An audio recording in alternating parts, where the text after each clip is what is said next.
तर तुम्ही काय सांगताय आम्हाला? ओमराजे काय म्हणतो आणि आष्टीकर काय म्हणतो आणि संजय दिना पाटील काय म्हणतोय, सोडून द्या आता ही गोष्ट. गेले ना, शेणातला किडा शेणात गेला, एवढं, बाकी काय नाही. नाही, पण असं आहे की जाणारा प्रत्येक जण हा उद्धव ठाकरेंच्या नेतृत्वावर प्रश्नचिन्ह निर्माण आहे. त्यांचं असं म्हणणं असतं की वेळ दिला जात नाही.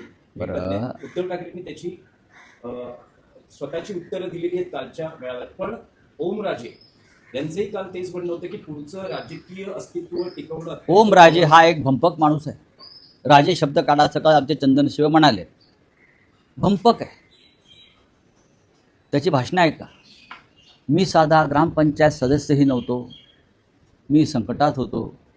उद्धव ठाकरे यांनी माझं बोट धरून मला आमदार केलं, मला 2 वेळा खासदार केलं. मी त्यांचे ऋण आयुष्यात विसरणार नाही. मी त्यांना माझ्या जीवनभरात कधी सोडणार नाही. आणि मी जर त्यांना सोडलं तर धाराशिवच्या जनतेने मला जोड्याने मारावं असा हा माणूस. मी स्वतः धाराशिवमध्ये उद्धव ठाकरेंबरोबर त्या प्रचारासाठी 3 दिवस काढलेले आहेत उद्धवजींबरोबर. उद्धवजींनी लोकसभा प्रचारात 94 सभा घेतल्या. बाहेर पडले नाहीत म्हणून घेतल्या, कारण 94 सभा घेतल्या. लक्षात घ्या, कोणी घेतल्या एवढ्या सभा कोणासाठी? चिन्ह आणि पक्ष जाऊन सुद्धा 9 खासदार निवडून आणले. 10वी जागा आमची चोरली शिंदेंनी. फोन केला त्या वंदना सूर्यवंशीला, रिटर्निंग ऑफिसर, आणि म्हटलं निर्णय जाहीर करून टाक, रिकाउंटिंगची गरज नाही. ती बाई पण दलाल होती. तिने आदेश ऐकला ना, ती जागा आमची आहे.